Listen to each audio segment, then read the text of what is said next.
আসসালামু আলাইকুম। স্বাগত জানাচ্ছি আমার ইউটিউব চ্যানেল এবং ফেসবুক পেজে। আহ, বিসিএস ব্যাংক নিবন্ধন প্রাইমারি এবং অন্যান্য চাকরি একসাথে কিভাবে প্রস্তুতি নেওয়া যায় সে বিষয় নিয়ে কথা বলবো। আমি সাধারণত বিসিএস এর যে বিভিন্ন গাইডলাইন সেগুলো দিয়ে থাকি। একটা জিনিস লক্ষ্য করলে দেখবেন যে বাংলাদেশের সিভিল সার্ভিস থেকে শুরু করে যতগুলা পরীক্ষা বাংলাদেশের চাকরি নিয়োগ পরীক্ষাতে হয়ে থাকে, প্রায় সকল পরীক্ষায় আমরা যদি বিসিএস এর দিকে তাকাই, আমরা যদি ব্যাংকের দিকে তাকাই, আমরা যদি নিবন্ধন পরীক্ষার দিকে দেখি, আমরা যদি প্রাইমারি অথবা অন্যান্য যে পিএসসির পরীক্ষাগুলো আছে সেগুলোর দিকে যদি আমরা একটুখানি দেখি, সেখানে আমরা কিছু জিনিস কমন টপিক দেখতে পাই, যেমন বাংলা ব্যাকরণ, ইংরেজি ব্যাকরণ, গণিত, সাধারণ জ্ঞানের যে বাংলাদেশ বিষয়াবলী এবং আন্তর্জাতিক বিষয়াবলী যে পার্ট আছে সেই পার্টের মধ্যে বিশেষ করে জিকে পার্টটা। তো আপনি যখন চাকরির বাজারে এসেছেন, আপনাকে বুঝতে হবে কোন জিনিসগুলো আমার জন্য কমন সাবজেক্ট। আমি যদি এক ধরনের প্রস্তুতি নিয়ে আমি আসলে যে কোনো চাকরির জন্য আমার আহ, এই প্রস্তুতি নিলে আমার জন্য হয়ে যাবে। সেক্ষেত্রে যদি আমি এক্সেপ্ট বিসিএস কে যদি আমরা অ্যাভয়েড করি, যদি বিসিএস টাকে একটু একপাশে রাখি, তাহলে বাকি সবগুলো পরীক্ষার সিস্টেম যদি অনেকটা দেখি এবং ব্যাংকের পরীক্ষা যদি দেখি বা অন্যান্য পরীক্ষা যদি দেখি, তাহলে প্রত্যেকটা পরীক্ষার কিন্তু ইন্ডিভিজুয়াল কিছু কি আছে, আহ, কিছু ধরন আছে যে এটা এই পরীক্ষা ব্যবহার হয়। একটু আপনি যদি ব্যাংক বলেন, বিসিএস বলেন, নিবন্ধন পরীক্ষা বলি, আমরা যদি প্রাইমারি পরীক্ষা বলি অথবা অন্যান্য নিয়োগ পরীক্ষার কথা বলি, এই চারটা সাবজেক্ট কিন্তু কমন।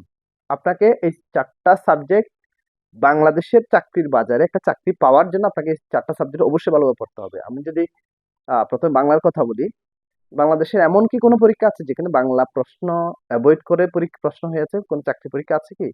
সেখানে যদি বাংলা প্রশ্ন হয়ে থাকে, আপনার আপনার ধারণা এমন হতে পারে যে বাংলা ব্যাকরণ এবং বাংলা সাহিত্য দুইটা পার্ট আছে বাংলা।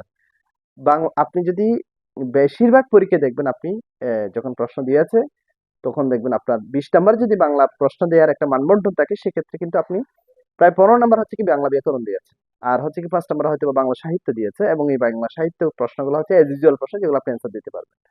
সো আপনার আমরা যদি বিসিএস বলি, আমরা যদি ব্যাংক বলি, আমরা যদি প্রাইমারি বলি, আমরা যদি নিবন্ধন বলি, আমরা যদি অন্যান্য পরীক্ষা বলি, বাংলার ক্ষেত্রে বাংলা ব্যাকরণটাকে বেশি ফোকাস করা হয়েছে। বাংলা ব্যাকরণের থেকে প্রশ্ন বেশি হয়ে থাকে। হ্যাঁ, আহ, যেমন ব্যাংকের প্রশ্ন যদি আপনি দেখেন, আপনার বাংলা ব্যাকরণ থেকে বাংলার প্রশ্নটা হবে হচ্ছে কি বাংলা ব্যাকরণ থেকে, মানে আপনার ইয়ে থেকে কোনো প্রশ্ন হবে না। বাংলা সাহিত্য থেকে হয়তো বা 15টা প্রশ্নের মধ্যে হয়তো একটা দুটো প্রশ্ন হবে, কিন্তু বাকি 12-13টা প্রশ্ন সবগুলো হবে বাংলা ব্যাকরণ থেকে। সো এটা হচ্ছে একটা কমন সাবজেক্ট, মানে এই এই সকল মানে এই সবগুলো পরীক্ষার কমন সাবজেক্ট গুলোর কথা বলতেছি আমি।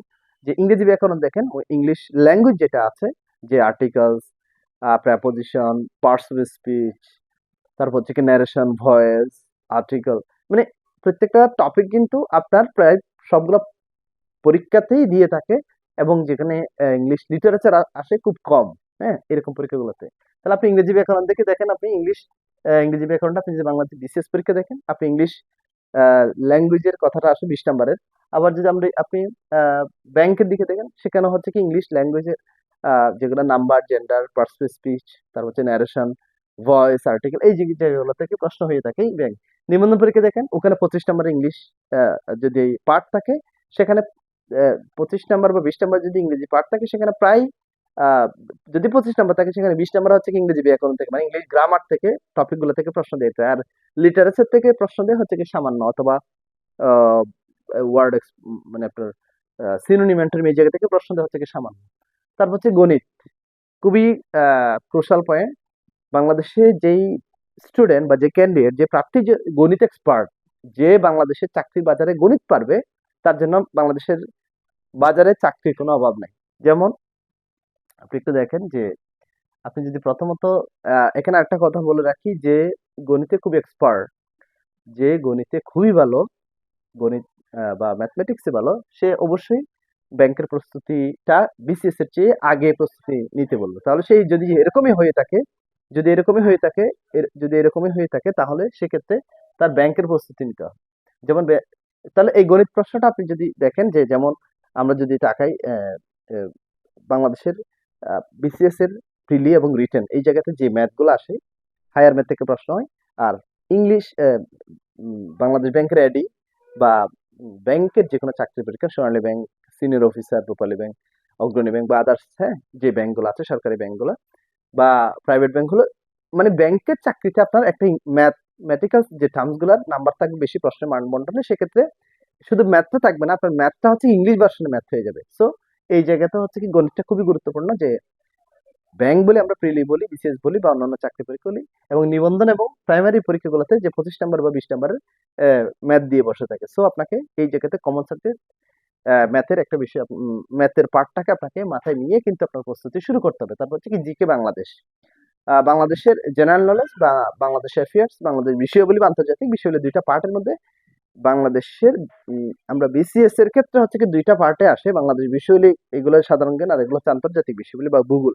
কিন্তু কিন্তু অন্যান্য যে পরীক্ষাগুলো আছে, আমরা যদি ব্যাংকের কথা বলি, আমরা যদি নিবন্ধনের কথা বলি, আমরা যদি প্রাইমারি কথা বলি বা অন্যান্য চাকরি পরীক্ষাগুলোতে, সেখানে দেখা যায় কি সাধারণ জ্ঞান বা বাংলাদেশ বিষয়াবলীর জায়গা থেকে প্রশ্ন বেশি আসছে। মানে 20টা প্রশ্ন যদি আপনার সাধারণ জ্ঞানের প্রশ্ন এসে থাকে ওই প্রশ্নে, তাহলে দেখবেন যে 20টার মধ্যে 15টা প্রশ্ন চলে আসছে সাধারণ জ্ঞানে বাংলাদেশ বিষয়াবলী, যে বাংলাদেশের মুক্তিযুদ্ধ, সংবিধান, আইন বিভাগ, শাসন বিভাগ, বিচার বিভাগ, তারপর হচ্ছে কি সুপ্রিম কোর্ট, আহ সচিবালয়, এই সংক্রান্ত বিষয়গুলো থেকে আপনার এই জায়গাগুলোতে প্রশ্ন হয়ে থাকে। আর 5 নম্বর হচ্ছে কি আন্তর্জাতিক বিষয়গুলো বা ইন্টারন্যাশনাল প্রশ্নগুলো হয়ে থাকে।